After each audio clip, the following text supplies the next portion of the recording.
Class, welcome to Experimental Procedures. Ito na yung part na hindi ka na pwedeng mag-freestyle. Kasi sa psychology, kapag experiment ang usapan, hindi pwede ang bahala na. Define muna natin. Experimental procedures. Ito ang step-by-step process kung paano mo ginagawa ang study mo para makuha mo ang tamang result. Ibig sabihin, hindi lang idea ang importante, kundi paano mo ito isinasagawa. Example, isipin mo nag-bake ka ng cake. Kung wala kang exact measurement, minsan masarap, minsan hindi, minsan sobrang tamis, minsan parang tinapay. Tanong, consistent ba ang result mo? Hindi, ganun din sa experiment. Kung hindi malinaw ang proseso mo, hindi mo alam kung saan galing ang result. Ngayon, bakit ito importante? Kasi sa psychology, gusto natin malaman kung totoo ang effect. Hindi pwedeng feeling lang. Hindi pwedeng mukhang gumana. Kailangan controlled, kailangan consistent, kailangan repeatable,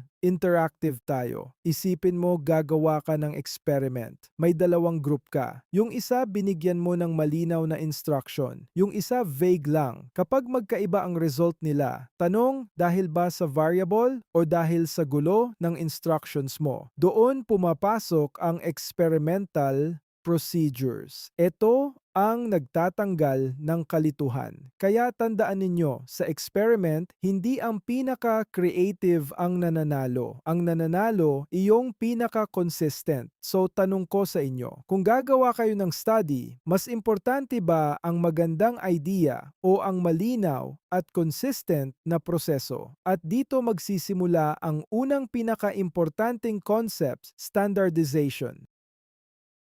Class. Ngayon, standardization. Define muna natin. Standardization means pare-pareho ang procedure para sa lahat ng participants. Ibig sabihin, walang special treatment, walang iba-ibang instruction, lahat same experience. Example, isipin mo may experiment ka. Pinakain mo ang first group ng full meal bago ang test. Yung second group, gutom. Tapos, kinompare mo ang performance. Tanong, fair ba yon? Hindi. Hindi mo alam kung ang result ay dahil sa variable mo o dahil sa pagkain. Ganun kahalaga ang standardization. Isa pang example, nagbigay ka ng instructions. Sa first group, malinaw, step by step. Sa second group, sinabi mo lang, bahala na kayo. Kapag magkaiba ang result, hindi Class, welcome to Experimental Procedures. Ito na yung part na hindi ka na pwedeng mag-freestyle. Kasi sa psychology, kapag experiment ang usapan, hindi pwede ang bahala na. Define muna natin. Experimental procedures. Ito ang step-by-step process kung paano mo ginagawa ang study mo para makuha mo ang tamang result. Ibig sabihin, hindi lang idea ang importante, kundi paano mo ito isinasagawa. Example, isipin mo nag-bake ka ng cake. Kung wala kang exact measurement, minsan masarap, minsan hindi, minsan sobrang tamis, minsan parang tinapay. Tanong, consistent ba ang result mo? Hindi, ganun din sa experiment. Kung hindi malinaw ang proseso mo, hindi mo alam kung saan galing ang result. Ngayon, bakit ito importante? Kasi sa psychology, gusto natin malaman kung totoo ang effect. Hindi pwedeng feeling lang. Hindi pwedeng mukhang gumana. Kailangan controlled, kailangan consistent, kailangan repeatable, interactive tayo. Isipin mo gagawa ka ng experiment. May dalawang group ka. Yung isa binigyan mo ng malinaw na instruction. Yung isa vague lang. Kapag magkaiba ang result nila, tanong dahil ba sa variable o dahil sa gulo ng instructions mo. Doon pumapasok ang experimental procedures. Ito ang nagtatanggal ng kalituhan. Kaya tandaan ninyo, sa experiment, hindi ang pinaka-creative ang nananalo. Ang nananalo, iyong pinaka-consistent. So tanong ko sa inyo, kung gagawa kayo ng study, mas importante ba ang magandang idea o ang malinaw at consistent na proseso? At dito magsisimula ang unang pinaka-importanting concept, standardization.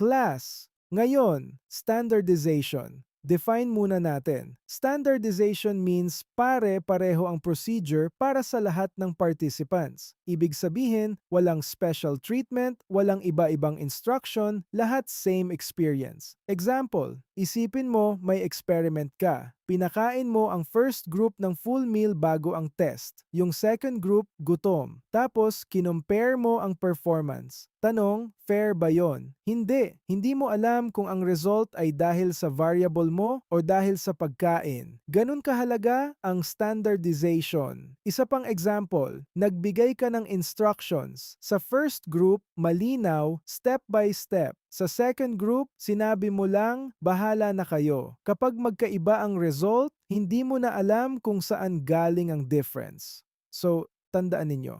Standardization removes unnecessary differences para ang matira lang iyong variable na gusto mong itest. Kasi sa experiment, ang goal mo ay one difference only, hindi 10 differences. Interactive tayo. Kung kayo ang participant, mas gusto nyo ba na malinaw at pare-pareho ang instructions o iba-iba depende sa mood ng researcher? At dito papasok ang next concept. Class, MCQ tayo ulit. Ano ang purpose ng standardization? Increase variability, ensure consistency, add bias, or remove data. Ngayon, huwag agad sagot, imagine mo ito. May dalawang klase. Sa first class, same instructions, same time, same materials. Sa second class, iba-iba ang instructions, iba-iba ang time, iba-iba ang rules, depende sa mood ng teacher. Tanong, saan mas fair ang comparison? Siyempre doon sa pare-pareho. So kung pipili ka ng increased variability, ibig sabihin gusto mo magulo ang experiment. Kung add bias, parang sinasadya mong i-manipulate ang result.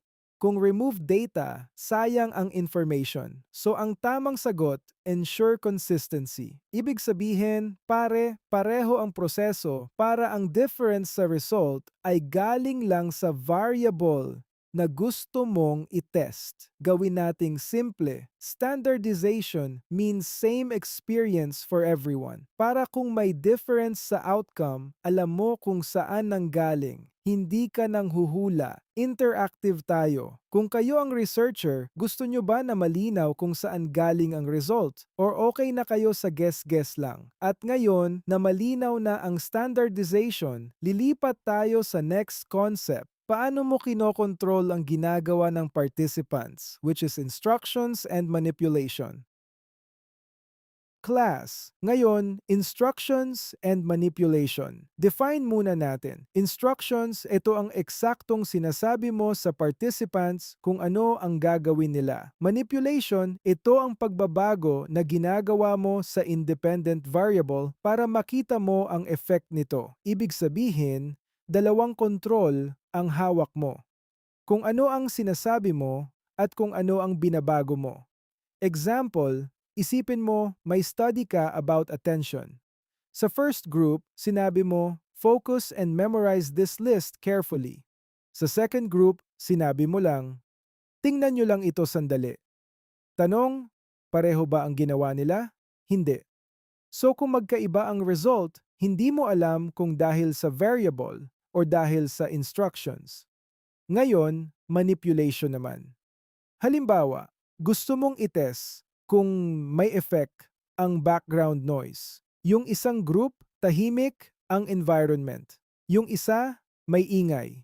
Iyon ang manipulation. Iyon ang difference na gusto mong sukatin. Pero tandaan ninyo ito, kung magulo ang instructions, kahit tama ang manipulation mo, magiging unreliable pa rin ang result. Parang may magandang experiment ka, pero hindi alam ng participants ang gagawin. Sayang. So tandaan ninyo, instructions guide behavior. Manipulation test the variable. Pareho silang critical. Interactive tayo. Kung kayo ang participant, mas magiging accurate ba ang performance ninyo kung malinaw ang instructions or kung hinuhulaan nyo lang ang gagawin? At ngayon na malinaw ang instructions at manipulation, titingnan naman natin kung paano natin chine-check ang experiment bago ito i-launch, which is pilot testing. Class, tingnan ninyo itong example. Parehong task, build a shed. Sa unang situation, malinaw ang instruction. May plan, may sukat, may step by step. Result, maayos ang gawa. Straight, stable, usable. Ngayon, tingnan ninyo iyong pangalawa. Instruction, make it wild. No straight lines. Use anything. Result, parang abstract art. Hindi mo alam kung bahay ba, sculpture ba, or disaster. Ngayon, tanong, pareho ba ang ability ng gumawa? Hindi natin masasabi kasi magkaiba ang instructions. Ibig sabihin, hindi mo na alam kung ang difference sa result ay dahil sa skill o dahil sa instruction. Ito ang point. Different instructions change results. Ngayon, manipulation. Kung sadya mong binago ang instruction para makita ang effect, iyon ay valid. Pero kung hindi mo sinadya at nagkaiba lang dahil sa inconsistency, problema iyon. At tandaan ninyo ang pinaka-importante. Consistency is key. Kasi kung hindi consistent ang procedure, hindi mo ma-interpret ang outcome. Parang exam. Kung iba-iba ang instructions sa bawat student, hindi mo masasabi kung sino ang tunay na magaling. So tanong ko sa inyo, kung kayo ang researcher, gusto nyo ba ng result na malinaw ang dahilan or result na hindi ninyo maipaliwanag? At dito ninyo makikita kung bakit kailangan nating itest muna ang setup bago ang actual study. Quiz muna tayo.